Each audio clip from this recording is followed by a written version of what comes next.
وَإِن كُنتُمْ فِي رَيْبٍ مِّمَّا نَزَّلْنَا، اور اگر تم کو اس کتاب میں شک ہے جو ہم نے اتاری، علی عبدنا اپنے بندے پر، فَأْتُوا بِسُورَةٍ مِّن مِّثْلِهِ، تو اس جیسی ایک صورت بنا لو، وَادْعُوا شُهَدَاءَكُم مِّن دُونِ اللَّهِ، اور اللہ کے سوا اپنے تمام مددگاروں کو بھی بلا لو، ان کنتم صادقین، اگر تم سچے ہو۔ نزلنا ہم نے اتارا، نزلنا تنزیل سے بنا ہے جس کا معنی ہے کسی چیز کا اوپر سے نیچے اتارنا۔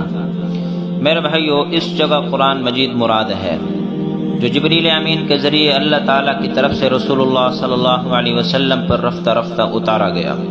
مثل ہی، اس جیسا، اس میں قرآن مجید کے لفظی اور معنوی دونوں خوبیوں کی طرف اشارہ ہے۔ عبارت ایسی ہے جسے ہر ایک سمجھ لے اور مطلب پورا اور صاف خوبصورتی سے بیان ہو جائے۔ اور قرآن مجید کی دوسری بہت بڑی خوبی یہ ہے کہ اس میں ہر مرد اور عورت کو زندگی بسر کرنے کا طریقہ سکھایا گیا ہے، جس پر چل کر وہ اس دنیا میں بھی کامیاب رہے اور آخرت میں بھی کامیاب ہو گئے۔ میرے بھائیو، اگر قرآن مجید کے منکر کو شک ہے کہ اللہ تعالیٰ کا کلام نہیں انسانی زبان ہے، تو کوئی ایک صورت ہی ایسی بنا لے جس میں یہ دونوں خوبیاں ہوں، نہیں تو اس سے ماننا پڑے گا کہ قرآن مجید اللہ تعالیٰ کا کلام ہے، اور کوئی آدمی بلکہ سارے آدمی مل کر ایسی کتاب نہیں بنا سکتے۔ شہداءکم، اپنے مددگار، یہ لفظ شہید کی جمع ہے، اس کا معنی ہے باخبر۔ یہاں اس سے مراد ہے قرآن جیسی صورت بنانے میں مدد کرنے والا۔ اس کے دوسرے مشہور معنی ہے گواہ۔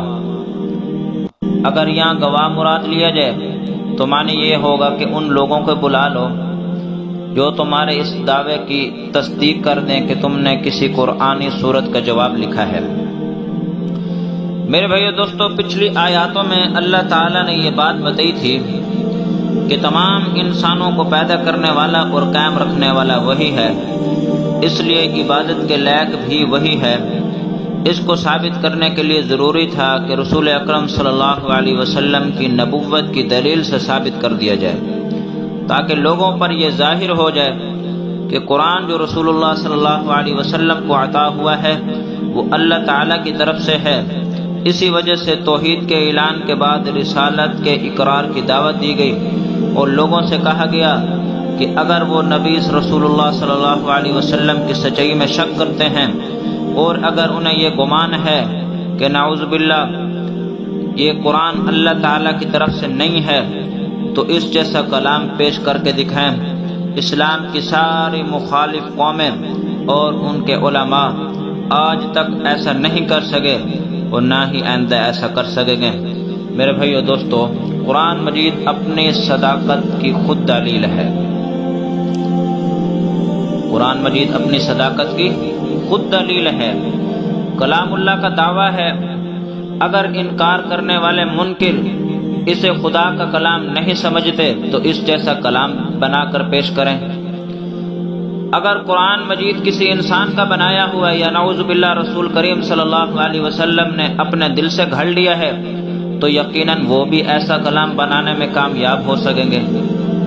اللہ تعالیٰ نے ایک جگہ فرمایا تم قرآن جیسی 10 صورتیں بنا لو، دوسری جگہ فرمایا 3 ہی لکھ لو، اور یہاں فرمایا اور نہیں تو کم از کم 1 ہی صورت بنا کر پیش کر دو، اور فرمایا بے شک اپنے تمام ساتھیوں کو جمع کر کے کوشش کر دیکھو، شرط صرف ایک ہے کہ تمہارے کلام میں وہ تمام لفظی اور معنوی خوبیاں ہوں جو اللہ تعالیٰ کے کلام میں موجود ہیں، اور تمہارا کلام انسانی زندگی پر ایسا ہی اثر کرنے والا ہو جیسے قرآن مجید کی صورتیں ہیں۔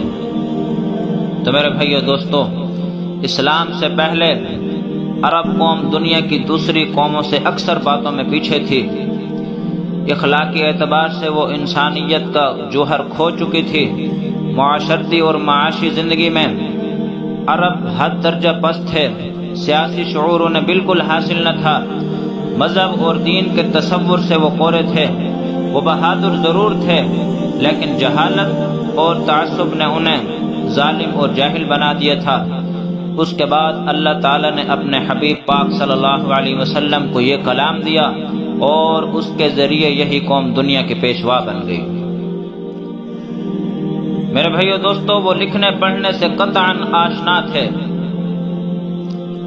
وہ لکھنے پڑھنے سے قطعاً نا آشنا تھے، انہیں دنیا کے کسی بیرونی خطے کے حالات بھی معلوم نہ تھے، اور ان لوگوں کو اپنے ان پڑھ ہونے پر ناز تھا۔ کلام اللہ کو لے کر رسول اللہ صلی اللہ علیہ وسلم نے اپنی ان پڑھ اور جاہل قوم کو ترقی اور کمال کے جن درجے پر پہنچایا، تاریخ عالم میں اس کی مثال نہیں ملتی۔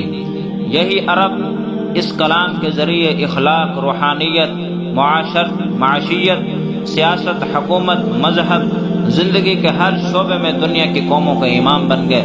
میرے بھائیو دوستو، اسلام کی 1400 سالہ تاریخ میں کوئی فاضل اور ادیب بھی قرآن مجید کے اس چیلنج کو قبول نہ کر سکا۔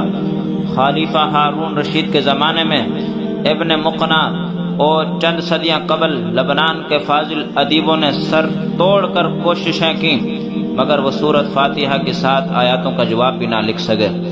میرے بھائیو دوستو، اللہ تبارک و تعالی نے ان سے فرمایا کہ اگر تمہیں قرآن میں کوئی شک ہے تو اس جیسی ایک صورت بنا لو، لیکن تمام مخالفین انہوں نے اپنی طاقتوں کا استعمال کیا، لیکن قرآن مجید کی وہ ایک آیت بھی نہ بنا سکے اور نہ ہی آئندہ وہ بنا سکیں گے۔